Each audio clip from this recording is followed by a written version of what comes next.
क्या आप यकीन करेंगे अगर मैं आपसे कहूँ कि भगवान सिर्फ मंदिरों की मूर्ति में नहीं बसते, बल्कि वह आज भी रात को हकीकत में धरती के इस हिस्से पर आते हैं। क्या आप यकीन करें 21वीं सदी की इस वैज्ञानिक दौर में भारत में एक ऐसा जंगल मौजूद है जहां सूरज ढलते ही विज्ञान दम तोड़ देता है, जहां ग्रेविटी के नियम काम नहीं करते, जहां बैटरी यानी वनस्पति विज्ञान के सिद्धांत फेल हो जाते हैं, जहां जूलॉजी यानी जो विज्ञान के तक उल्टे पड़ जाते हैं, और मान्यता है कि मानो तो फिर अगर कोई गलती से रात को यहाँ रुकता है तो फिर उसके साथ कयामत आ जाती है। यह वो जगह है जहाँ के पेड़ आसमान की तरफ नहीं बल्कि जमीन की तरफ बढ़ते हैं।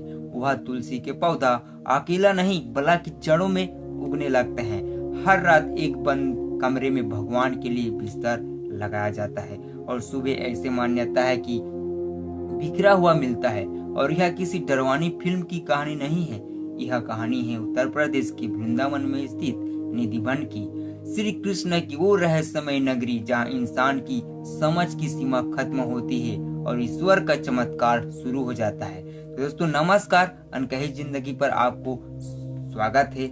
आपके साथ मैं हूँ एनके मेमान। इस कहानी को हम आपको सुनाएंगे। आज हम आपको उन गलियों में ले चलने वाले हैं जहाँ हवाओं में आज भी बांसुरी की धुन सुनाई पड़ती है। हम पर्दा उठाएंगे निधिवन के उस सच से जिसे जानने के लिए दुनिया भर के वैज्ञानिक और तमाम बड़े बड़े अंतर्राष्ट्रीय टीवी चैनल्स और सब आखिर से सर झुकाकर वापस लौट गए हैं। निधिवन यह शब्द दो शब्द से मिलकर बना है। निधि का अर्थ होता है खजाना और वन आप जानते होंगे जंगल, लेकिन यह खजाना सोना चांदी या हीरा मोती का नहीं है। यह खजाना है भक्ति और रास लीला का। वृंदावन के बीच बीच करीबी 2.5 एकड़ में फैला है यह वन। देखने में ही सामान्य वन है लेकिन बहुत ही अलग है। जैसे ही आप इस वन के मुख्य द्वार से अंदर कदम रखेंगे आपको एक अजीब सी ऊर्जा महसूस होगी, एक ऐसी ठंडक जो किसी से ऐसी पंख नहीं बल्कि रूहों की छूने वाली होती है। सबसे पहले बात करते हैं यहाँ के पेड़ों को, जो विज्ञान के लिए सबसे बड़ी पहेली बने। वनस्पति विज्ञान यानी बोटानी का एक सीधा सा नियम है जिसे फोटोडिपिच कहा जाता है। इसका मतलब है कि दुनिया का कोई भी पेड़ उसका तना हमेशा सूरज की रोशनी पाने के लिए ऊपर आसमान की तरफ सीधा पड़ता है और उसकी जड़ जो है वह जमीन के लिए नीचे जाती है। लेकिन निधिवन वो अनोखी जगह है जहाँ पर प्रकृति का यह नियम पूरी तरह से फेल हो जाता है। यहाँ आप जिधर भी देखेंगे आपको अजीब गरीब पेड़ दिखाई पड़ेगा। यहाँ के पेड़ों की डालियाँ ऊपर आसमान की तरफ नहीं जाती बल्कि वो नीचे जमीन की ओर झुकती है। ऐसा लगता है जैसे वो पेड़ किसी अदृश्य शक्ति को प्रमाण कर रहा है। और सबसे हैरान कर देने वाला बात यह है कि यहाँ के पेड़ अकेले नहीं हैं। यहाँ का हर पेड़ दूसरे पेड़ के साथ पूरी तरीके से उलझा हुआ है। उसकी डालियां एक दूसरे में ऐसी गुथी है जैसे दो लोग आपस में गले मिल रहे हों। यह नृत्य की मुद्रा में हो। वैज्ञानिकों ने इन पेड़ों पर रिसर्च भी की, यह पता लगाने की कोशिश की आखिर इन पेड़ों का डीएनए कैसा है, लेकिन कई संतोषजनक जवाब नहीं मिला। यह पानी की कमी है, जमीन भी सूखी है, लेकिन फिर यह पेड़ सदियों से हरे भरे हैं।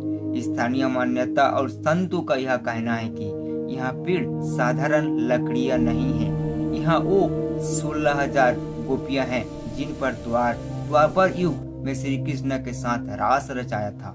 दिन के समय यह पेड़ बनकर समाधि में रहते हैं और जैसे ही रात होती है गोपियां बन जाते हैं और अपने कृष्ण के साथ यह नृत्य करते। इसलिए पेड़ जड़ों में और इसलिए यह जमीन की तरफ झुके हुए हैं, क्योंकि भक्ति में सिर हमेशा झुका हुआ होता है। निधिवन का दूसरा बड़ा रहस्य यह है कि जानवरों से जुड़ा हुआ जो जीव वैज्ञानिक यानी कि जूलॉजी सारे सिद्धांत को चुनौती देता है। हम सब जानते हैं कि बंदर और पक्षी पेड़ पर रहते हैं। शाम होते ही पक्षी अपने घोंसले में लौट जाता है और बंदर पेड़ों की ऊंची डालियों पर जाकर सो जाता है। यह उनका प्राकृतिक स्वभाव है, नेचुरल है। लेकिन निधिवन में कुदरत का नियम अलग है। अगर आप कभी शाम के वक्त आप जाएंगे तो आप एक अजीब सा दृश्य देखेंगे। जैसे ही सूरज ढलने लगता है, मंदिरों की आरती घंटियां बजती है, वैसे ही निधिवन में एक अजीब सी भागदौड़ मच जाती है। हजारों की तादाद में बंदर रहते हैं। दिन भर यह बंदर श्रद्धालुओं से चश्मा प्रसाद छीनते रहते हैं, उधम मचाते हैं। लेकिन शाम होते ही यह सारे बंदर अपनी सुरक्षित जगह यानी पेड़ों को छोड़कर वन की दीवारों को तरफ फफार कर बाहर भागने लगते हैं। सिर्फ बंदर ही नहीं बल्कि पक्षी भी घोंसला छोड़ देता है। तोता, कबूतर और मोर सब के सब जंगल खाली करके देते हैं। शाम 7 बजने के बाद धीरे धीरे निधिवन खाली हो जाता है। वहाँ एक भी जीव जंतु नहीं बचता। अब इसका जवाब विज्ञान के पास नहीं है कि आखिर जानवर सबसे सुरक्षित जगह छोड़कर रात को बाहर क्यों जाते हैं। उन्हें किस बात का डर है, या फिर यह सम्मान है किसी बात को लेकर। बस लोग यह कहते हैं कि इन जानवरों को पता है कि रात को यह साक्षात नारायण आने वाले हैं और उनकी लीला में कोई विघ्न न पड़े, इसलिए जीव खुद ब खुद यहाँ से चले जाते हैं। लेकिन इस वन का असली और सबसे गहरा रहस्य शुरू होता है शाम की आरती के बाद। निधिवन के ठीक बीच में एक छोटा सा महल है जिसे रंग महल कहते हैं। यह वही जगह है जहाँ का रहस्य आज तक नहीं सुलझा। जिसने भी सुलझाने की कोशिश की उसका अंजाम बुरा हुआ। रंग महल वो जगह है जहाँ मान्यता के अनुसार भगवान श्री कृष्ण और राधा रानी रात को विश्राम करते हैं। हर रोज शाम 7 बजे के करीब मंदिर के पुजारी इस रंग महल के अंदर जाते हैं। उनकी दिनचर्या कई सदियों से एक जैसी है। वो वहाँ एक चंदन का पलंग सजाते हैं, उस पर मखमल का गद्दा और एकदम साफ सुथरी सफेद चादर बिछाते हैं जिस पर एक भी सिलवट नहीं होती। पलंग के ठीक बगल में एक छोटी सी टेबल पर चांदी के लोटे में पानी भर कर रखा जाता है। भगवान के दातुन करने के लिए नीम का 2 दातुन रखी जाती है और खाने के लिए पान का पीड़ा यानी मीठा पान रखा जाता है। इसके अलावा कुछ लड्डू और प्रसाद भी रखा जाता है। सब कुछ व्यवस्थित करने के बाद पुजारी बाहर आते हैं। रंग महल के मुख्य दरवाजे पर 1 नहीं 2 नहीं बल्कि 7 ताले लगाए जाते हैं। इसके बाद निधिवन के मुख्य द्वार को बंद किया जाता है। चारों तरफ ऊंची ऊंची दीवारें हैं जिन पर कांच के टुकड़े और कटीले तार लगते हैं ताकि कोई भी चाहकर भी अंदर न कूद सके। रात के 8 बजते ही पूरा इलाका सील कर दिया जाता है। वही परिंदा भी पार नहीं मार सकता। अब विज्ञान अपना तर्क लगाता है। वैज्ञानिक कहता है कि एक बंद कमरे में जहां हवा आना जाने का भी रास्ता न हो वहां कोई बदलाव नहीं हो सकता। अगर पानी भर कर रखा है तो वह भाप बनकर उड़ सकता है। लेकिन पान और दातुन क्या वो तो वैसे ही रहना चाहिए। लेकिन जब अगली सुबह ब्रह्म मुहूर्त में यानी सुबह 5 बजे पुजारी आकर उन तालों को खोलते हैं तो अंदर का नजारा देखकर किसी भी तर्क शास्त्री का दिमाग चकरा जाता है। दरवाजा खुलते ही सबसे पहला एक भिन्न खुशबू आती है, चंदन और फूलों की होती है। जब पुजारी बिस्तर के पास जाते हैं तो देखते हैं कि जो चादर शाम की बिल्कुल तनी हुई बिछाई गई थी उस पर सिलवट है। एक ऐसा लगता है जैसे रात भर कोई लेट रहा हो। तकिया चिपका मिला होता है। लोटे का पानी या तो खाली होता है या आधा नीम का दातुन चबाई हुई मिलती है, किसी ने इस्तेमाल किया हो। सबसे बड़ी बात, पान का बीड़ा वहां से गायब होता है या कुछ हिस्सा खाया हुआ।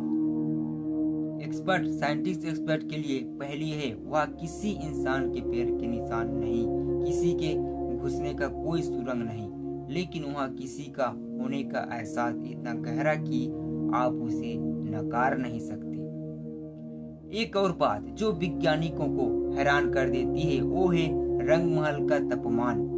मई और जून की भीषण गर्मी में जब वृंदावन मथुरा का तापमान 48 डिग्री तक जाता है तब भी निधिवन के इस रंग महल के अंदर एक अजीब सी ठंडक होती है। बिना एसी, पंखे और बिना किसी कूलर के वहाँ का तापमान सुखद रहता है।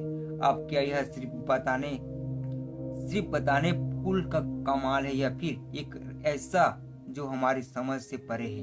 अब आपके जहन में यह सवाल आएगा कि भाई साहब, हम तो 21वीं सदी में हैं, हमारे पास ड्रोन कैमरा है, नाइट विजन कैमरा है, या कभी किसी ने छिपाकर यह देखने की कोशिश नहीं की रात का वह क्या होता है? कैमरा नहीं लगाया, जवाब है यहाँ।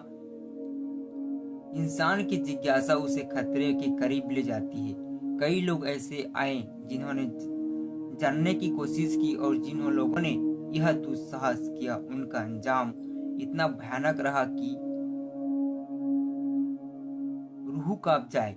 एक बड़ा मशहूर किस्सा है जो 10 साल या 15 साल पुराना है। जयपुर का एक आदमी जो खुद को बहुत बड़ा तक शास्त्री मानता था, वह वृंदावन आया। उसे इन बातों पर यकीन नहीं था।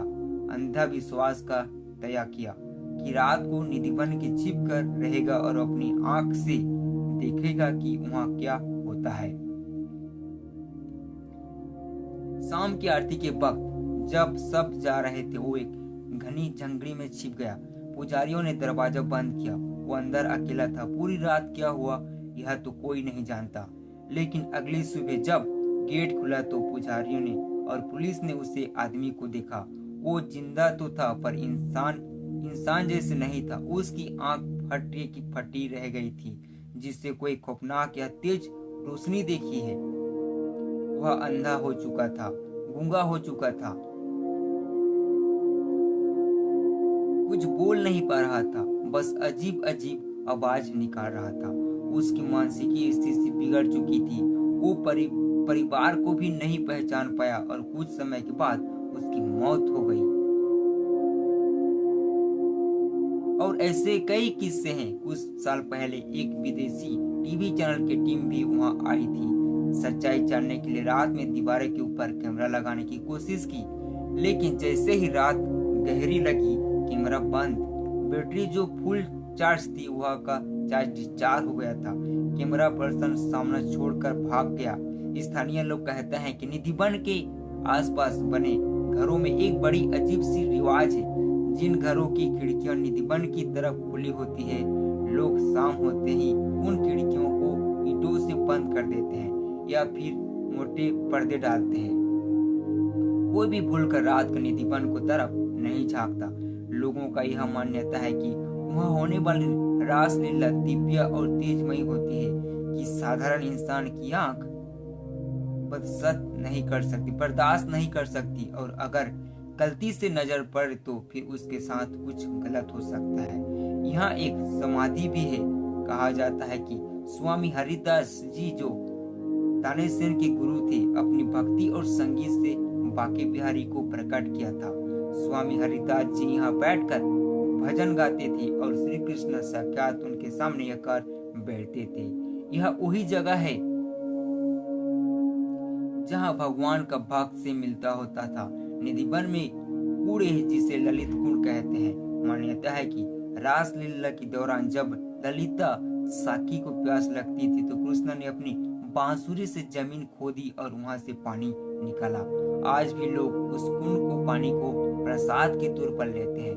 यह कहानी ध्वन है कि एक ऐसे जगह जहाँ तर्क सुधरता है, चमत्कार जीतता है। कई इसे अंधविश्वास भी कहते हैं। वो कहते हैं कि यह सब पुजारियों का किया धरा है, लेकिन जो लोग गए हैं उन्हें महसूस किया है। वो जानते हैं कि कुछ ऐसा है हमारी समझ से परे है।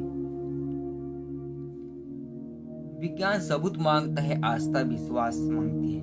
निधिवन में विज्ञान अपने घुटने टेक देते हैं।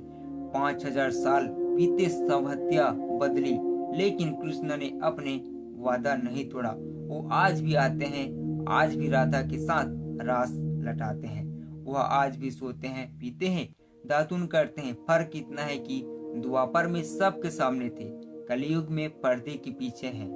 यह निधि है। यह हमें बताता है कि भगवान कहीं दूर आसमान में नहीं बैठे। अगर बुलावा सच्चा हो तो आज भी दौड़े चले आते हैं। बस शर्त यह है कि आपकी भक्ति में वो पागलपन होना चाहिए जो हरिदास जी की भक्ति में था, जो उन पेड़ों में है, जो सर्दियों में है, इंतजार में खड़े हैं